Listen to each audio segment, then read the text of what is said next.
Hello, everyone, and welcome to this conversation presented by White House Custom Color. Are you trying to mute me? No, it's just real loud, and I can't. I sold Amazon, but it was $25. Listening to listen, not listening to respond. Yes. Oh, thank you for that. So I'm Jessica Robertson, and I have Jessica Robertson Photographic Artistry, a portrait studio in Ashland, Virginia, which is 15 miles north of the capital of Virginia, Richmond, which I guess to some right now may not be something you want to claim, but it's where we are. And so I am very grateful that I get to photograph a little over 200 seniors a year, mixed in with about 50 families. And then we do some branding and headshot work as well. And I'm supported by an amazing team, Robin and Karen. We call ourselves the tricycle because while I can be out there riding a unicycle by myself, we are so much better as a team. So I'd be remiss if I didn't start by saying so much of our business is a direct result of the quality team that I have. How long have you been doing it? Well, Jed, that tells my age just a little bit. But I claim in terms of my professional career starting in May of 2000. That's when I really started getting paid. And so I think there's a qualifier there. I was published when I did an internship in London when I was a junior in college. But for me, really, when I started getting paid is when I like to claim that I'm an actual professional. And so that was in May of 2000. Right. Now, it's a long time. Well, gratefully. You were correct in saying that our paths are similar because that's a couple years after when I would have said that we started. So it was all right around the same time.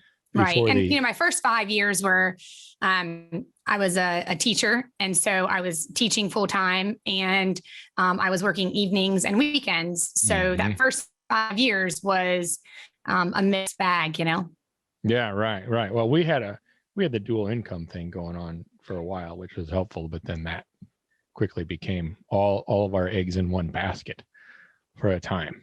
Which puts a serious fire under your booty, doesn't it? Whew. And if you want to be motivated, go that route. Yeah, well, we had something similar too, because my husband decided to go to law school when I was pregnant with our first child. So we went to a single income, and then I proceeded to break my leg. And then we went to zero income for a while. So yeah, just keeping things interesting, not trying to one up you there, Judd. But, right. Well, life happens, right? It's a roller coaster, We're going to focus on, I'm interested in this because, I'm going to break this down for you real fast, the way that my mind works with what you wanted to talk about. We're going to talk about what we actually do as photographers. Now, what I find interesting about that is the word actually. What we actually do as photographers, because to me, it implies that what it is thought of that we do typically isn't what we actually do. There's actually something else or something more or something different than what most people think. 100%. So for me, I thought, hey, I'm just making these beautiful photographs and that's my job. And my end result is clearly this printed product that you're going to put on your wall because I'm a print artist, right? Right. And yes, there is something very valid in that. Preserving someone's memories. I can't discount that. I think that that's incredibly important. I've dedicated a huge part of my life to that. And a huge part of my happiness comes from doing that. But in my mind, it's so much greater. And I think for me, it's become even more significant over the last few years as I have really watched the demographic that I work with mostly, which is high school seniors, change. And I have watched the increased depression, increased anxiety. I experienced my first suicide last year, right? And not that I hadn't experienced death of some of the kids that I photographed, which is horrible, but it made me realize the power of what we do, not only for that family that has a memorial through imagery, but really it's every day, every interaction. It's seeing someone for who they are when they don't always feel seen. It is being careful when you choose your words for social media, which is why I've never released my social media. It's always something that I write. It's always something that I make sure is authentic and real and personal, that all of those touches along the way helps me to realize that what we're doing is bigger than just creating a pretty image. Now, do I think that that's important? And when I look at some of these girls that have never seen themselves in a way that they would describe as beautiful, or when you turn the camera and they go, oh my gosh, I cannot believe that's me. Or they ask you, that's me? Like that level of surprise that they see themselves so differently than what, as my friend David Beckham says, than what other people see them, right? So other people see you in a way that that's not always that story that's inside your head. And so really digging in and thinking about what we do on a daily basis, acknowledging who they are, really sitting with them, literally, whether it's in a consultation or it's right before you're about to photograph someone, and creating that space where you tell them that you really want to create imagery that's a reflection of them, and that you want to document this beautiful time in their life and celebrate them.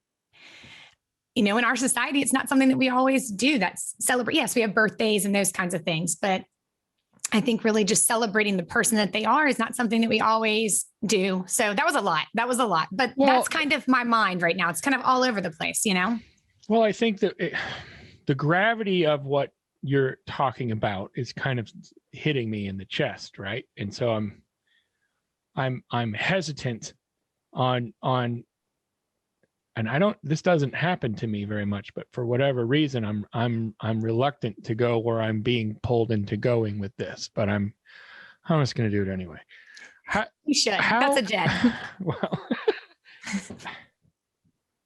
here's the reason. I'll tell you a little bit about why I'm reluctant. It's because it's resonating with me because I know people. So our kids are younger than who most of my friends' kids are. Most of my friends' kids are in high school, and even some in college. A couple of them, they're starting to get married and have babies, all the stuff, right? Like I'm getting into the grandpa age, even though my kids are 8 and 11. Right. Me too. Yeah. So the reason that it's hitting me is that I'm actually seeing what you're talking about happening as well. And it's not in my house, but it's in my really good friends' homes. These children that I've watched grow up, from little babies. They're real. Some of them are really struggling in ways that when I was that age was there, but super uncommon relatively. Right. At least Me too. At least that we knew about. Me too. At least that we knew about. And maybe, part of it's like, I think social media is a big factor, right? Because I think social media is one of the reasons, that we know it, because the information is there to see. And I also think that social media is also one of the perpetrators of why it is the way 100%. Yeah. that it is, right? Okay. So that we get, my point is, I'm reluctant because it hurts me. It hurts. And I don't want it to be the way that it is. And I'm also in a position where I'm not dealing with it directly every day, but I know lots of people that are, and it's a life encompassing thing for them. Oh, yeah. It's devastating. Yeah. In so many ways. And so here's my question. How do we, now we'll say as photographers, right? How do we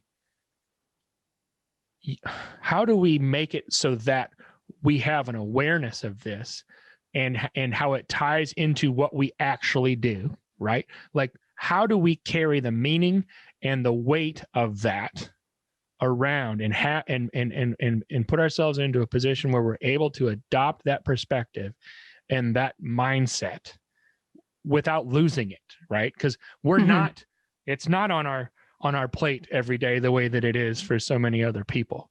So how do we keep ourselves centered there so that it's something that we can deal with properly, right? Because you don't want to be destroyed by it, because we can't afford to be. We have to be in a position where we're not.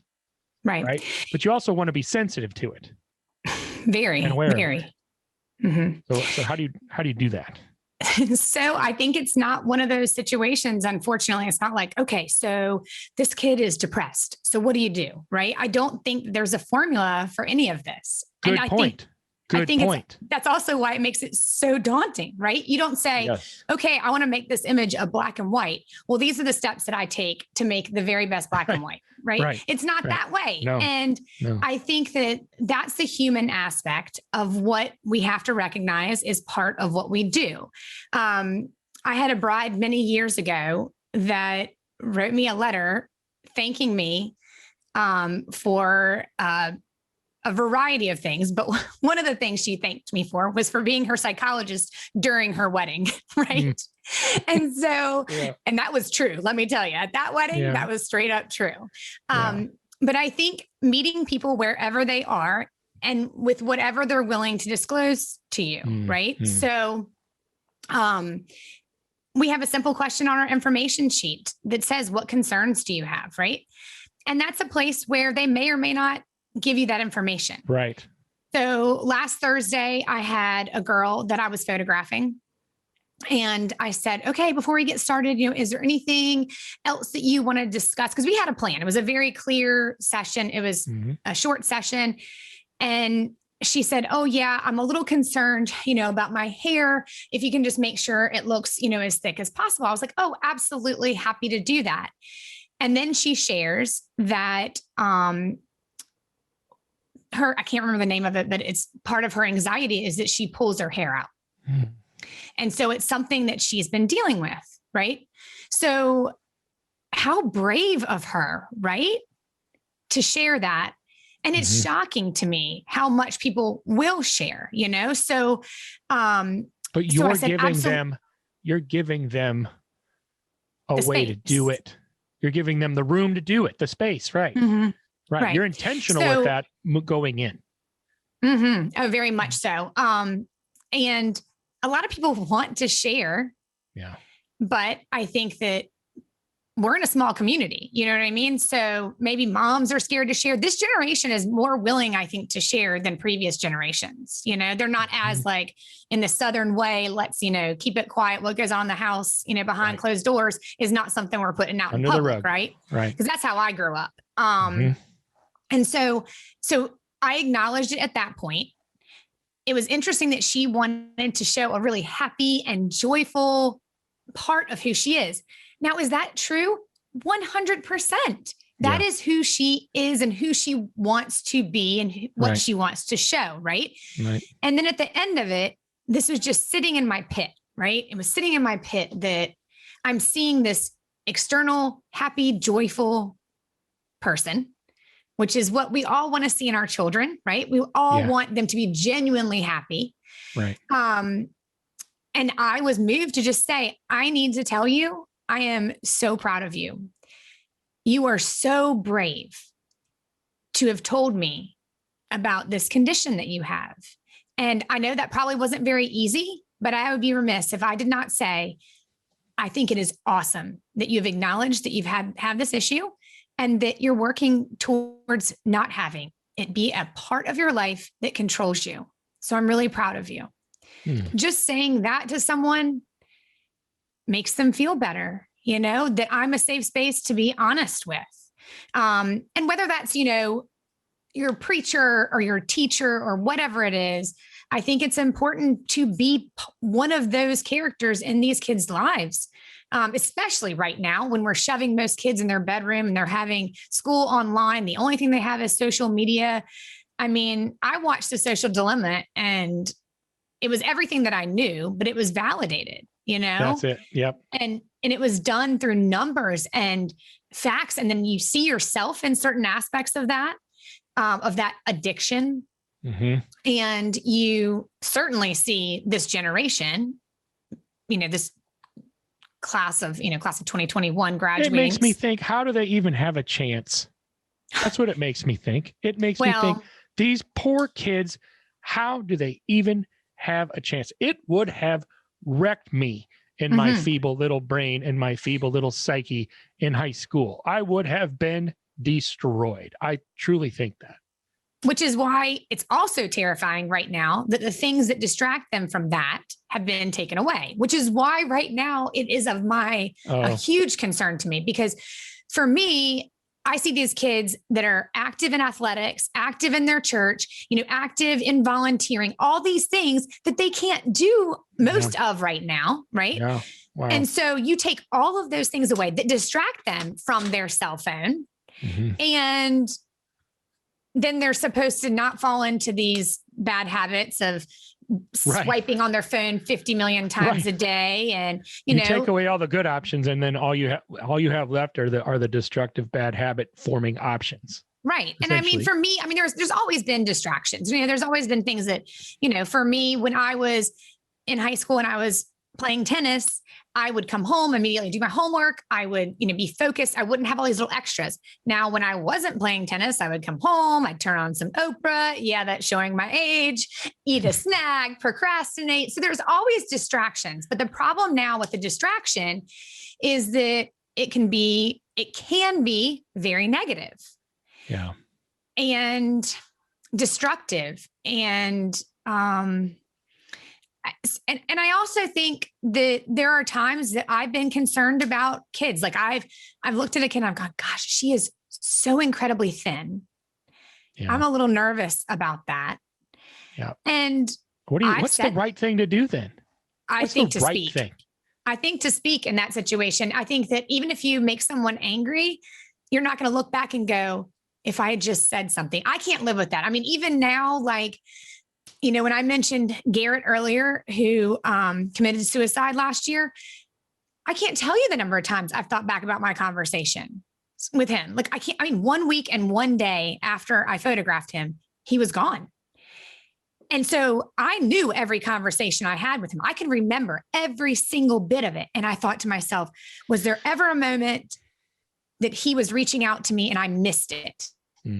And so, you'll live with that forever. So I always say, even if it's going to make somebody angry, say something. And I've said things to moms before, I know I've noticed, cutting marks, Yep. I've said things even when it's uncomfortable, because that is part of our responsibility. I think it's not being nosy. It's part of caring. And I think if you come from a place, now I'm not going to say,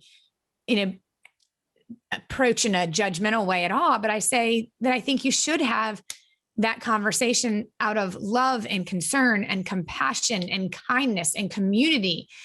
And we have an opportunity to create some of that, even in short periods of time that you have those intimate times with them, Well, and maybe like, to go back to what you said earlier, we're also not dealing with scenarios that there are just clear-cut rules for. There's not a book out there to help everybody through the scenarios that we're all facing these days, in particular, where that, well, if it's A, B, or C, then you just do D, E, or F. Right. That's not what's up right now. And so, not with mental health now. Well, sure, yes, right. And I guess it makes me wonder, like, because it's not like that mental health issues are a new thing, right? It's not. Right. But for whatever reason, there's either more of them, or they're more out in the open, or they're happening more often in the younger ages. Like, something seems to be going on, and I'm not an expert, right? And I don't have like tons of information and data, but I have anecdotal experience, right? Yeah, and I have eyes and I have ears, and I can see what's going on in it. And like, are photographers now in more of a position where the relationship piece is that much more important? And I'm not talking about so that you can get more sales, right? No, that's a different conversation. Yeah, totally I'm talking about whether, and let's stick with senior photographers in particular, because that's what you do.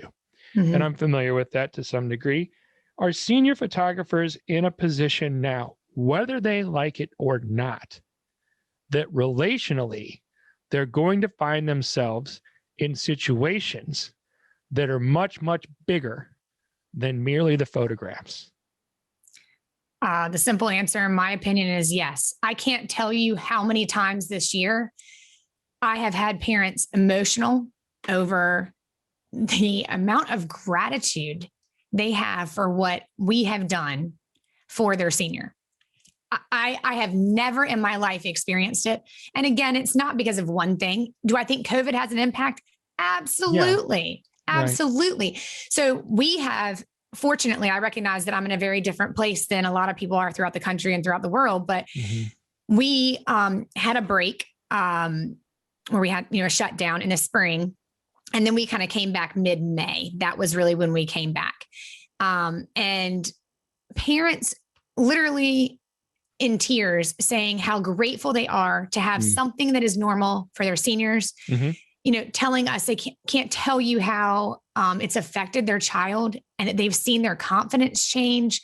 Their perception of themselves is different. And I think that, again, that's our responsibility. And I've always kind of felt this way. And it's been a progression over the years too, with especially with girls. You have a girl that plays softball and they'll go, oh, she's an athlete. She's a jock or she's a tomboy or whatever. And I hate that, by the way, side note. I picked that up just by your expression. Right. Yeah. So, but I don't think anybody is just, right? And this one dimensionality of people, it's just not fair to say you are this. Now, are people's perception that that is a driving force or a passion in that kid's life? Sure, absolutely. But I think that they can also be pretty. They can also be smart. They can also be community driven. They can also have a deep rooted faith. And so these are all the things that I think it's important for us to ask the right questions, to create a space that is comfortable for them to share with us. And then our jobs as, visual storytellers to say, okay, how do we want to portray this? And it can be, in really simple ways, like a tiny little cross on their neck. It can be very overt, obviously going out to the field where they are. And it can also be very personal.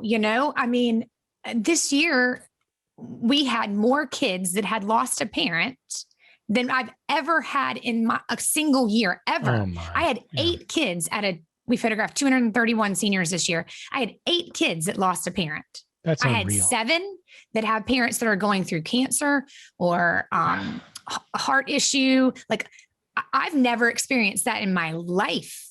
Right. And so these kids are going through really significant things. Right. And there were many times this year that, I had to look a senior in the face at the end of the session and say, I need you to know without any hesitation or reservation that your mother is so proud of you. Right. And I mean, that's heavy stuff, right? And I can never get through that without crying because, that's a heavy thing. But these kids are experiencing things that I, as an adult, have never experienced. Right. So it's like, and some of those kids are the most outwardly solid kids that have experienced really tough things. And I look at them in such admiration for the strength and grace that they have, the drive that they still have, I mean, these kids have a lot of stuff on their shoulders that isn't just social media. It's real life stuff too, It makes me, okay. So if we acknowledge that things are different or things are more intense or there's something to what we're saying. Right. And you're talking about what we actually do as photographers, and I'm putting it and I'm framing it in a way that things are the way they are, whether we like it or not. Right. And keeping all that in mind, everybody still has a choice at how they approach things and, what their business looks like and what their relationships with their clients look like. Right. Right. If what would you say to somebody, or what do you do yourself to put yourself in a position where, I'm not going to say where you're prepared.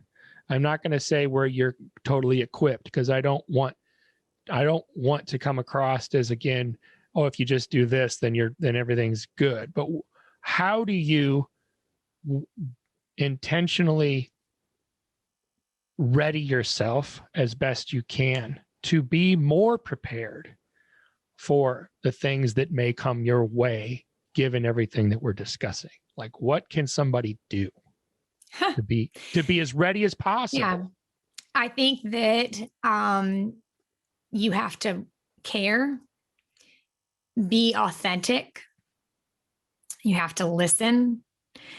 I'm not sure it's something you can fully kind of prepare for. I think that sometimes life circumstances, right? I think life circumstances though, and I'm not, high school was not the easiest time for me, which is interesting. That's really kind of the time that I gravitate towards in terms of my subject matter that I enjoy really most. Yeah. And so I think that being honest about that where it's appropriate can be nice. But I think just being someone who genuinely cares is important. And that is as much of what I do every day as the imagery we create, right? So caring about the people that are in front of us. But don't you think that one of the reasons that you do gravitate towards who you gravitate towards in your business is because high school wasn't that easy for you and because you do care? Isn't that one of the... Yes. I mean, I think that that's you can't escape, your life experiences, but you can certainly do something with them. Right. Right.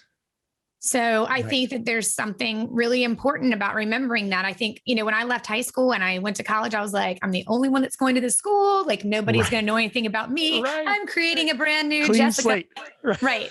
Here we go, but then it doesn't really matter if anybody else knows your past because you do. And that's part of who you are and where you are and how you get to that place is because of life circumstance and experience. And I've always been this believer in, happiness is a choice, and even with my children, I say, happiness is a choice and let's figure out how we can create our own happiness, especially during COVID. That's been kind of our mantra, when my then 4-year-old would be like, Mom, I'm bored. And I hate that. And I'm like, all right, let's figure out what we can do to make this fun. Cause we're in this house all day long and it's freezing outside. And what can we do? So I think that, bringing yourself, you can't take yourself out of the imagery that you create. You can't take yourself out of the experience that you create. Right. So choosing wisely there, I think is really important. So, choosing to meet them wherever they are. So I have a lot of kids that are really timid and nervous and I can see it in them. So I'll ask them, how are you feeling about your portrait session? And they'll go, I'm really nervous. And I'll go, well, that's totally normal. And they'll go, really? I was like, absolutely. I would say 99% of people who walk in here are completely nervous. So that's normal, but don't worry. I'm going to completely take care of you. I'm going to make sure that you have the best day ever. And to boys, I'm going to be like, this is going to be the best day ever. Because, most of the time they don't believe it's going to be the best day ever, but I just want it to not be the worst day ever for them, right. And typically that's the dude compliment, right? It's the compliment of that wasn't that bad. I actually enjoyed that. Right. Yeah. So, I think that, meeting people wherever they are. And, if I've got a really boisterous senior, then I'm going to be probably more upbeat and loud and, whatever. Right. If I've got someone who's more timid and quiet, then I'll probably do more things where they're kind of looking away or looking down and just really acknowledging them. And then, years ago when I was being photographed and the whole time, the photographer would look down at the camera and they'd do a face and they'd look at me, that feels horrible, right? I'm like, oh my God, what are they seeing? It must be awful. And so no matter what, for me, I'm always giving them feedback. And it's authentic feedback, you just look beautiful in this one. Look at the light. Look at your eyes, the way they look so happy. Look at that genuine smile. I love that. Look at the way that green shirt brings out your eyes, whatever. But that constant feedback, I think at the end of the day, when they leave, I want them to feel better about themselves in every way than they did when they first walked in that door. Right. So that is my goal. don't you think that the honesty and authenticity is more important than it ever has been? Because don't you experience that their BS detectors are like more advanced and like what, like someone could write a book and say, oh, you need to be this way and you need to be this way and you need to be this way. And I feel like I could throw that whole thing out and be like, nope, you need to be honest. I agree. Right? I agree. Now, I'm not going to be so honest that like, dang girl, you got a wonky eye, like pull that thing up. Like that's not what I mean. Honest. What I'm talking about. Right. Yeah. That's not what I'm talking about. Right. Yeah. Right. But I will say, oh, I love this side of your face. Yeah. I love the way your hair is falling on that side. Right. Not say and you're kind of bald on that side. But it's because you really think that. You're not just giving them lip service. You're being positive, right? And you're focusing on the positive pieces, but it's not BS. Right. No. It's real from you. It is. And I do believe that everyone is beautiful and that it is our job, because the power of positively or negatively, the power of turning your camera to someone to show them, I haven't filtered that in this world of, filters and, making people skinnier and fatter and thinner. And, even they do all that to themselves. The power of turning and being like, I haven't edited this and look at this. I love this. It is so beautiful. Right. And then for them to feel that is what a gift of what we get to do, right? That how you make someone feel. And I didn't realize to the extent that I actually need that, right? So much of my being and my happiness comes from that. So, I thought, I knew I love my job. Don't get me wrong. Like I've always known I'm grateful that every day I get to get up and photograph, but then it was taken away, right? Yeah, and I was left with planning for the future, and preparing, which is great because I love the business side of things too, but it wasn't what fed my soul. Like, I know that sounds kind of cheesy. Like, don't get me wrong. Someone's going, feeds your soul straight up. And I didn't know that I was so affected and that I was outwardly affected because I was trying to like hold it together during COVID for my family, for my children, for Robin and Karen at work. I didn't realize until I put that camera back in my hand and I was out on location photographing, and straight up in my head, I'm like, I feel so alive, that I was creating, that I was interacting, that I was making someone feel good. Like that feeds me. Like I didn't realize how much I needed that. And then I was on the phone with my aunt and she lives in Georgia. And I was telling her about getting back to work and photographing. And she goes, oh, honey, I was just so worried about you. And I was like, what? Why were you worried about me? And she was like, your voice has just not sounded the same. Oh. And I'm like, what are you talking about? She was like, you have not been right. And I was like, you know what? I was thinking that I was doing a good job holding it together for everyone and even for myself. But the reality of it was I'm not completely me without having that opportunity to make other people feel good, and to see themselves. Because what we actually do as photographers is a two-way street. It is. That goes both ways. It is. And it's one of the reasons why we do it.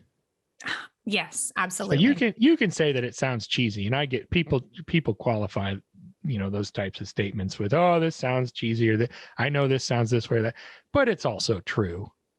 It's 100% true. And it was validated for me even more so during these tough times. I mean, I live in fear. You had a podcast with Jamie Hayes, fear of it being taken away from you because you love it so much. It's so ingrained in what you do. And that resonated so much with me because it is true. I do live in a little bit of fear, and that does put, a little impetus in terms of how hard I work and that kind of thing. And that I don't take a single client for granted. So whether that's the client that comes in the door that only wants one outfit and they just want to do something little, I literally say to every single person that comes in the studio, I am so grateful that you chose us to create these portraits. I'm so grateful that I had this opportunity to work with you. And I'm so grateful that I got to know you better. Right. And so expressing gratitude is important. Right. And if I didn't have those clients coming back to me or coming to me for the first time, I wouldn't have a roof. I wouldn't have the life I have. I wouldn't have, the opportunity to work with Robin and Karen every single day. So these are all gifts in our life, and we need to express that gratitude, right? Tell me what this next year, moving into this year, we're already in March, for goodness sakes, it's crazy. Right. What does the next, 8, 10, 12 months look like for you? Like, how are you positioning that, and how are you entering into that? Well, it's a very interesting place because we reevaluated our business in January of 2020, right? Before all this stuff happened, right? Yeah. So we stepped back after, almost 20 years in business and said, because I was seeing a little dip, I was seeing a little dip in our volume, but our averages were higher than they'd ever been. So to a lot of people, they're like, well, that's great. But for me, that made me nervous, right? So having a little dip in our volume, I didn't love that. And so we did a major reevaluation in 2020 and said, what are we doing really well? What can we do better? How can we better serve our clients? Do we have products for all of the imagery we create? Are we leaving sales on the table? So we did a super big dig in. I went to imaging, scoured for what else I wanted to add into our product line. And we came back and wiped the slate clean and started anew. And in terms of our pricing and our products and all of that. And so we started the year in a very interesting way, super, super hopeful, right? And then we had the smack in the face of COVID. And so then it was like, well, great, we got this plan. But I will say we had the very best year in business we've ever had last year, significantly, wow. An amazing year. So it's interesting now saying, what does the year ahead hold for us? Because I hope, honestly, some more of the same with even an extra coating of gratitude, I guess. So one of the things I'm looking forward to is something that was taken away last year, which was teaching. I don't teach a lot. I typically only teach 5 times a year. Yeah. And I do that because I want to give back. I feel like I finally have, something that I can give. And there are actually a lot of things that are actionable and that are concrete that I feel like really work in business. And I want to share those. So I'm looking forward. I've got a few opportunities in the next year for speaking. So that's great. And more of the same, I hope, in my community and in my business and in my relationship with Robin and Karen, moving forward as our studio. So, and then with my children, I'm looking forward to having them back in more activities and, more family time to travel. We really enjoy traveling as a family. And that's been something that to some extent has been kind of taken away from us. Sure. So, yeah. Sure. So personally and professionally, lots of things to look forward to, right?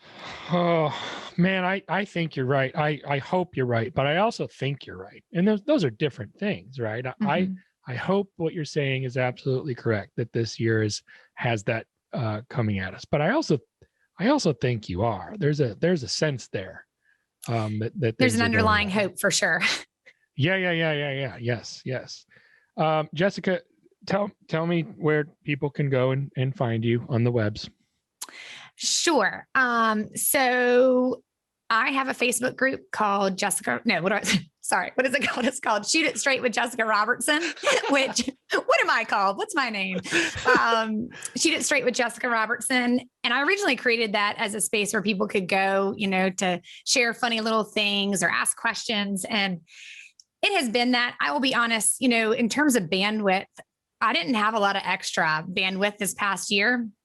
So that was something that I kind of stepped away from. But one of my goals in this year is to kind of step back into that Facebook group and be more active. So that is my space where I try and go and share and give in between kind of teaching and opportunities there. I am turning my phone back on because I just had a total mind blank in terms of what my Instagram is. I think it's Jessica, Rob. Oh, I don't even know. Isn't that terrible? I just go to it. It's like your cell phone number. Yeah. I know like 5 numbers now. I remember in high school though, where we had like 50 numbers memorized and we could spit it out. Like you had to know them. Yeah. Our brains are clearly not made for that now. Okay. Jessica Robertson photo. That's my Instagram. Yeah, I just found it. Jessica Robertson photo. Yes, that's my Instagram. And so those are the two things I'm, I guess, most active on in terms of following. I try and post daily, whether it's videos, behind the scenes kind of stuff. And then obviously finished images. JessicaRobertson.com for my website. I was gonna guess that. You knew that one. I know. We should have started with the easy one, Jed. Jeez.